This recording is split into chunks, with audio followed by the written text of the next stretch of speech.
Em 1997, uma entrevista publicada nas edições UFO 54 e 55 de outubro e novembro provocou um terremoto de proporções mundiais na ufologia.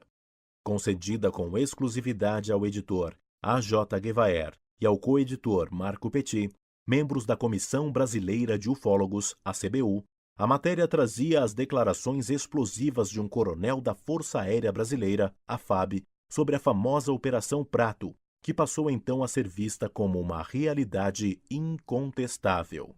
Até hoje guardada a 7 chaves pelo Ministério da Defesa, a atividade militar foi realizada pela 2ª Seção de Operações de Inteligência da Aeronáutica, o chamado A2, do 1º Comando Aéreo Regional, Comar 1, de Belém, e comandada pelo então capitão Irangê Bolívar Soares Nogueira de Holanda Lima, que após ir para a reserva da Aeronáutica, já como coronel, resolvera contar tudo o que guardava para si.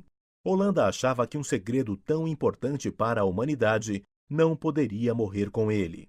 Na entrevista, o militar definitivamente abriu um horizonte fantástico, que levou ao início de uma guerra por informações que apresentou, no fim de 2008 e começo de 2009, mais um resultado positivo para a campanha UFOS: liberdade de informação já. É impressionante como a Operação Prato, finalizada há 30 anos e há mais de uma década revelada à comunidade ufológica brasileira pela revista UFO, consegue concentrar os esforços na busca por novos fatos e, obviamente, uma atenção ímpar da CBU, com vistas a pôr fim ao obscurantismo militar no assunto. Um novo documento sobre aquela atividade militar acaba de ser liberado. Em Santa Catarina, estamos assistindo fenômenos que acontecem nas plantações. Estão ocorrendo em Ipuaçu. Algo inusitado surgiu em 2 plantações da região. Os famosos agroglifos, muito conhecidos na Inglaterra por círculos ingleses. O primeiro a registrar o caso foi o agricultor Inésio Trentin, residente na comunidade de Toldo Velho, distante 5 quilômetros da cidade. O proprietário notou algo diferente em sua plantação de trigo no domingo 9 de novembro de 2009. Trentin observou em sua lavoura um círculo amassado envolto de aproximadamente 1 metro de trigo intacto e outro círculo ainda maior ao redor do menor e com aproximadamente 19 metros de diâmetro. O que mais chamou a atenção do agricultor foi que não havia nenhum rastro que pudesse indicar a passagem de pessoas, máquinas, veículos ou animais no local, porque toda a plantação em volta estava intocada. É muito estranho como alguém chegaria até lá sem amassar nenhum pé de trigo. Eu e meu filho olhamos com calma, mas dificilmente alguém chegaria lá por terra, atravessando a lavoura sem fazer um grande estrago, já que o trigo é plantado bem próximo, disse Trentin. Sem saber ao certo o que havia acontecido em sua plantação, o proprietário foi até a delegacia de Ipuaçu fazer um boletim de ocorrência, temendo que algum vândalo mal intencionado tenha feito as marcas e que pudesse voltar e praticar algo pior. A gente nunca sabe o que pode acontecer, acrescentou, parecendo não acreditar que possa ter sido a ação de seres extraterrestres, mas também não se convenceu de que um ser humano seja capaz de fazer algo tão perfeito. O segundo caso aconteceu na propriedade de Nilson Biasotto. Um círculo com as mesmas proporções foi encontrado pelo agricultor quando se dirigia à lavoura com sua colheitadeira. O misterioso círculo fica em meio à plantação, a mais de 25 metros da estrada. O agricultor contou que inicialmente achou ter sido obra de jovens, fazendo o cavalo de pau em meio ao cultivo.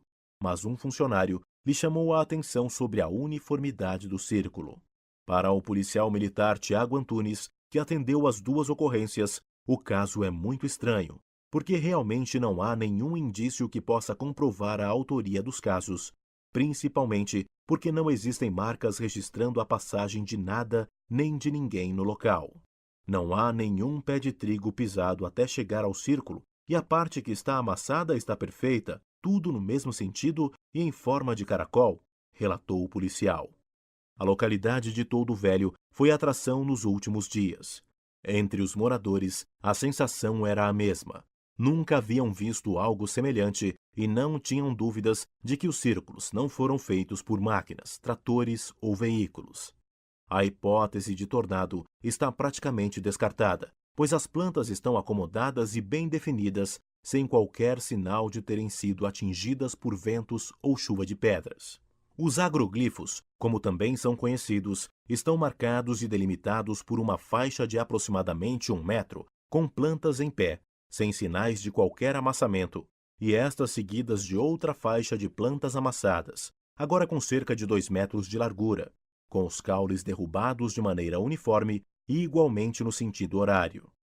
Nem dentro do círculo maior, nem no anel de 2 metros, há sinais de fumaça, nem palhas queimadas ou mesmo quebradas. Os caules estão estendidos no solo, com os cachos indicando que elas foram tombadas como que pela ação de uma antiga enceradeira no sentido horário. A professora Sarita de Biasi levou seus alunos do Colégio Padre Antônio Vieira de Ipuaçu. Viemos medir os círculos, sou professora de Física e de Matemática e achei o fenômeno estranho.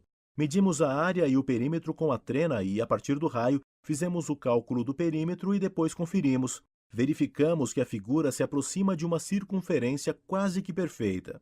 O professor de matemática Adilar Mocelin acompanhou Sarita na medição e nos cálculos. O diâmetro medido foi de 19,40 metros. O círculo de fora teve largura variável entre 2,30 e 2,60 metros. O cálculo do perímetro do círculo interno, comprimento, deu 61 metros e a área chega a 296,6 metros quadrados, de acordo com as contas dos professores.